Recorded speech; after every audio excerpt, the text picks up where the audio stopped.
தந்தி தொலைக்காட்சி நேயர்களுக்கு வணக்கம். நல்லதை சொல்வோம், நல்லதை செய்வோம், நல்லதே நடக்கும். இன்று 1/2/2023 புதன்கிழமை. மிருகசீஷம் நட்சத்திரம் இரவு 5:16 வரை, பிறகு திருவாதிரை நட்சத்திரம். இன்றைக்கு பிப்ரவரி மாதம் பிறக்கிறது. பொதுவாக எல்லா மாதங்களிலேயும் பார்த்தீங்கன்னா 30 தேதியும் இருக்கும், 31 தேதியும் இருக்கும். ஆனால் மிக குறைவான தேதி 28 தேதி உள்ளது பிப்ரவரி மாதம். லீப் வருடம்னு 4 ஆண்டுக்கு ஒரு முறை வருவது மட்டும் 29 தேதி இருக்கும். சில பேர் பிப்ரவரி 29 பிறந்தால் பிறந்த நாள் கொண்டாடுறது 4 ஆண்டுக்கு ஒரு முறை தான் கொண்டாட முடியும். மற்ற 28 பிறந்தால் ஆண்டுதோறும் கொண்டாடலாம். மிக குறைவான நாட்கள் இருந்தாலும் கூட இந்த பிப்ரவரி மாதத்தில் விழாக்கள், அருமையான விழாவெல்லாம் இருக்குது. பொதுவாக இந்த வருஷம் எடுத்துக்கிட்டோம் அப்படின்னா, இந்த வருஷம் 18/2/2023 சிவராத்திரி வருது. அது என்ன ஒரு பெருமை அப்படின்னா, சிவராத்திரி அன்றைக்கே சனி பிரதோஷமும் வருது. மிக மிக அற்புதமான நாள். இதுபோன்ற மிகச்சிறந்த சிவராத்திரியை நம்ம கொண்டாடுற போது வாழ்க்கையில் நமக்கு செல்வ வளம் நிறைய கிடைக்கும்ங்கிறாங்க. சிவனை வழிபட்டால் செல்வ வளம் பெருகும்னு சொல்லுவாங்க. சிவாய நமவென்று சிந்தித்து இருப்போர்க்கு அபாயம் ஒரு நாளும் இல்லைன்னு சொல்லி அவ்வை பிராட்டி சொல்லியிருக்கா. அப்படிப்பட்ட சிவனுக்கு கொண்டாடுகின்ற விழா ஒரே நாள் தான். நவராத்திரி 9 நாள், ஆனால் சிவராத்திரி ஒரே நாள். ஒரு நாளில் ஃபுல்லாக விரதம் இருந்து, முழு நாளும் விரதம் இருந்து 6 கால பூஜையும் பார்த்தவர்களுக்கு அற்புதமான பலன் கிடைக்கும். அதை பற்றியெல்லாம் நான் அந்த சிவராத்திரி அன்றைக்கு உங்களுக்கு சொல்கிறேன்.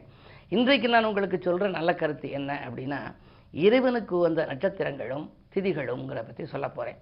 சில பேர் அந்த நட்சத்திரத்தில், நான் சொல்கிற நட்சத்திரத்தில் பிறந்திருக்கலாம். அந்த நட்சத்திரத்தில் பிறந்தவங்க அந்த தெய்வத்தை போய் கும்பிடுற போது பலன்கள் கூடுதலாக கிடைக்கும்.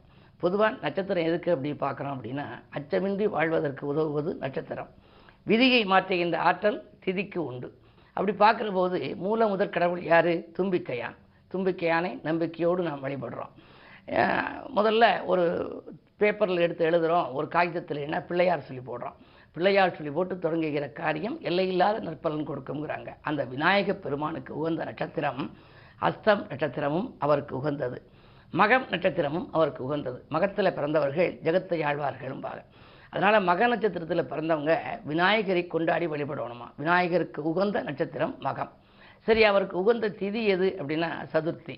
சதுர்த்தினா 4வது திதி. சதுரம் அப்படின்னா 4 பக்கங்களிலும் கோடுகள் இணைந்ததற்கு பேர் சதுரம்னு பேர். இப்படி இறைவனுக்கு வந்த நட்சத்திரங்களும் திதிகளும் முருகனுக்கு இருக்குது, விஷ்ணுவுக்கு இருக்குது, சிவபெருமானுக்கு இருக்குது, நரசிம்மருக்கு இருக்குது, சக்கரத்தாழ்வாருக்கு இருக்குது, கிருஷ்ணபிரானுக்கு இருக்குது, ராமபிரானுக்கு இருக்குது, ஆதிசேடனுக்கு இருக்குது, ஆஞ்சநேயருக்கு இருக்குது, வைரவருக்கு இருக்குது, வராகிக்கு இருக்குது. இப்படி உள்ள முக்கியமான பெரிய தெய்வங்கள் எல்லாம் இருக்கு இல்லையா, அவர்களுக்கெல்லாம் உகந்த நட்சத்திரம் எது, உகந்த திதி எது. நமக்கு எப்படி பிறந்த நாளை கொண்டாடுறோமோ அது மாதிரி அவங்களுக்கு உகந்த திதி, அவங்க பிறந்த நாள் மாதிரி அந்த அன்றைக்கு அவர்களுக்கு பட்டு சாத்தி அவங்களுக்கு நல்ல மாலைகள், மலர் மாலைகள், வாசமுள்ள மாலை அணிவித்து நைவேத்தியங்கள் எல்லாம் நம்ம கொடுத்து நம்ம வழிபட்டோம் அப்படின்னு சொன்னால் நம்முடைய வாழ்க்கை மிகப்பெரிய அளவிலே வளர்ச்சி கிடைக்கும். வெற்றிக்கனியை விரைவில் வெற்றி பிடிக்க உகந்ததற்கான வழிபாடு இது என்பதை தெரிவித்து இனி இன்றைய ராசி பலன்களை இப்பொழுது உங்களுக்கு வழங்கப் போகின்றேன். மேசராசி நேயர்களே, உங்களுக்கெல்லாம் தேங்கி கிடந்த பணிகளை விரைந்து முடிக்கின்ற நாள். திட்டமிட்ட காரியம் திட்டமிட்டபடியே நடைபெறும். உங்களுடைய ராசிநாதனாக விளங்கக்கூடிய செவ்வாய் 2ஆம் இடத்தில் தனஸ்தானத்தில் இருப்பதனாலே பணவரவு திருப்திகரமாக இருக்கும். வாக்கு, தனம், குடும்பம் ஆகியவற்றை குறிக்கும் 2ஆம் இடத்திலே செவ்வாய் இருக்கின்றார். கொடுத்த வாக்கை நீங்கள் காப்பாற்ற இயலும். அதோடு சந்திரனும் இணைந்திருப்பதனாலே சுப செய்திகள் உங்களுக்கு வந்த வண்ணமாக இருக்கும். இந்த நாள் ஒரு இனிய நாள். ரிஷபராசி நேயர்களே, உங்களுக்கெல்லாம் சொல்லும் சொற்கள் எல்லாம் வெல்லும் சொற்களாக மாறுகின்ற நாள். இன்றைக்கு சுப செய்திகள் வந்த வண்ணம் இருக்கும். மாலை 4:19 வரை சந்திரபலம் உங்கள் ராசியில் இருக்கிறது. சந்திரனோடு செவ்வாய் இருக்கின்ற பொழுது சந்திர மங்கள யோகம் என்பார்கள். இல்லத்திலே மங்கள ஓசை கேட்க வேண்டுமானால், மழலையின் ஓசை கேட்க வேண்டுமானால் இதுபோன்ற நாட்களிலே நாம் வழிபாடுகளையும் மேற்கொள்ள வேண்டும். இன்றைக்கு உங்களை பொறுத்த வரைக்கும் தைரியமும் தன்னம்பிக்கையும் கூடும். பண தேவைகள் பூர்த்தியாகும். உத்தியோகத்தில் கூட மேலதிகாரிகளின் ஆதரவு கூடுதலாக கிடைக்கும். உங்கள் கருத்துக்களை அவர்கள் ஏற்றுக்கொள்வார்கள். இந்த நாள் உங்களுக்கு ஒரு நல்ல நாள். மிதுனராசி நேயர்களே, உங்களுக்கெல்லாம் அஷ்டமத்து சனியின் ஆதிக்கம். அஷ்டமத்தில் சூரியனும் இருக்கின்றார். இருந்தாலும் கூட விடாமுயற்சிக்கு வெற்றி கிடைக்கின்ற நாள் என்று சொல்லலாம். மாலை 4:19 மேல் உங்கள் ராசிக்குள் சந்திரன் வருகின்றார். சந்திரன் உங்கள் ராசியை பொறுத்தவரை தனாதிபதி. எனவே காலை நேரத்தை காட்டிலும் மாலை நேரத்திலே உங்களுக்கு பணப்புழக்கம் அதிகரிக்கும். கேட்டது கிடைக்கும். விஐபிக்களின் ஒத்துழைப்போடு விரும்பிய காரியம் ஒன்றை செய்து முடிப்பீர்கள். இடமாற்றங்கள் மட்டுமல்ல, உங்களுக்கு வீடு மாற்றங்கள் கூட வருவதற்கான அறிகுறிகள் தென்படுகின்றன. 10ல் குரு இருப்பதால் பதவியில் நல்ல உயர்வு உங்களுக்கு கிடைக்கப் போகின்றது. கடகராசி நேயர்களே, உங்களுக்கெல்லாம் ராசிநாதன் சந்திரன் 12ஆம் இடத்தில் விரயஸ்தானத்தில் இருக்கிறார். 4:19 வரை, அதாவது மாலை நேரம் வரை லாபஸ்தானத்தில், பிறகு விரயஸ்தானத்தில். எனவே காலை நேரத்திலே உங்களுக்கு கலகலப்பாக இருக்கும். மதியத்திற்கு மேல் உங்களுக்கு கொஞ்சம் விரயங்கள் ஆகலாம். இருந்தாலும் கூட பணிபுரியும் இடத்திலும் சில தொல்லைகள் வரலாம். திடீரென இடமாற்றங்கள், ஊர் மாற்றங்கள் வரலாம். பயணங்களால் உங்களுக்கு அலைச்சல் ஏற்படுமே தவிர ஆதாயம் கிடைப்பது அரிது. ஆரோக்கியத்தில் கொஞ்சம் அக்கறை காட்டுங்கள். மருத்துவ செலவு உண்டு. இந்த நாளை இனிய நாளாக அமைத்துக்கொள்ள வழிபாட்டில் கவனம் செலுத்துவது நல்லது. சிம்மராசி நேயர்களே, உங்களுக்கெல்லாம் இன்று ஒரு இனிய நாள். உங்களுடைய வாழ்க்கை பாதையிலே பக்குவமாக பேசி காரியங்களை சாதித்துக் கொள்கின்ற நாள். பக்கத்தில் உள்ளவர்களால் ஏற்பட்ட சிக்கல்கள் எல்லாம் அகலும். அயல்நாட்டிலிருந்து கூட உங்களுக்கு அனுகூலமான தகவல்கள் வரலாம். கரைந்த சேமிப்புகளை ஈடுகட்டுவீர்கள்.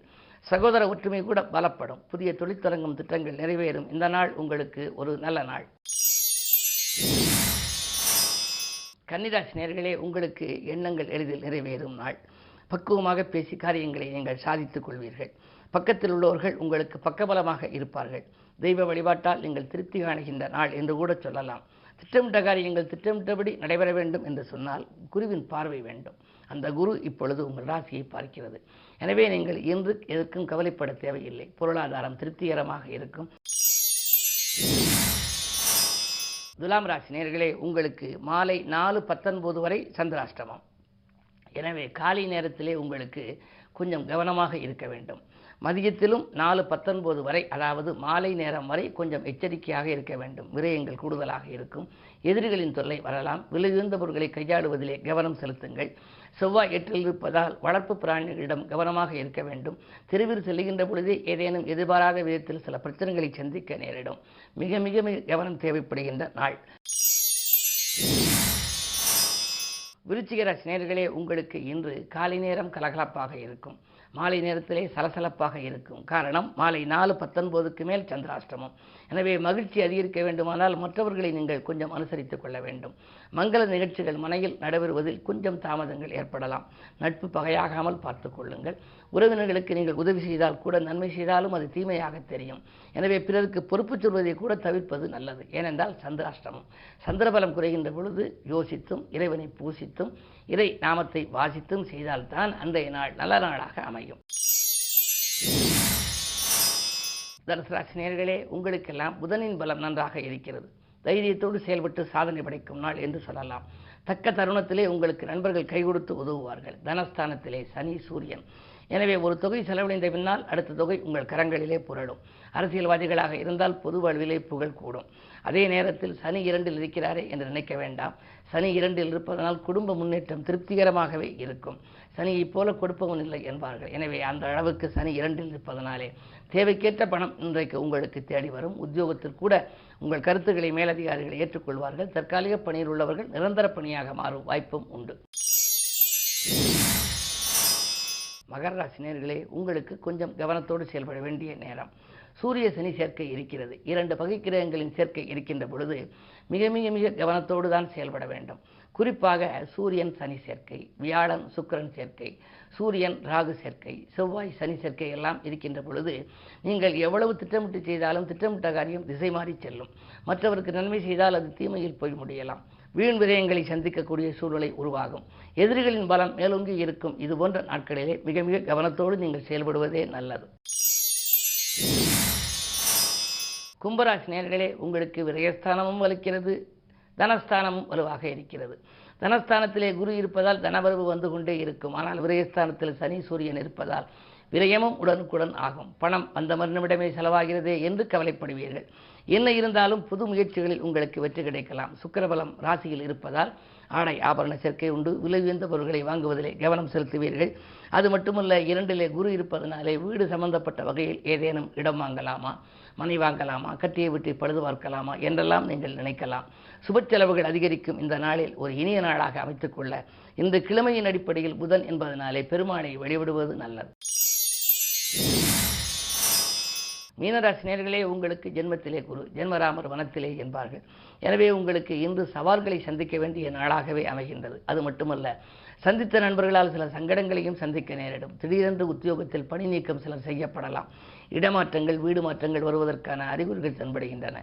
8இலே கேது இருப்பதால் நீங்கள் எதையுமே நினைத்தது நடக்கவில்லையே என்றுதான் கவலைப்பட நேரிடும். ஆன்மீகத்தில் ஈடுபடுகின்ற பொழுதுதான் உங்களுடைய வாழ்க்கையில் லௌகீகம் சிறப்பாக அமையும். அந்த அடிப்படையில் பார்க்கின்ற பொழுது இன்றைக்கு நீங்கள் விஷ்ணு இலக்குமியை வழிபட்டால் உங்கள் விருப்பங்களில் ஓரளவாவது நிறைவேறலாம். மேலும் விவரங்கள் அறிய தினத்தந்தி படியுங்கள்.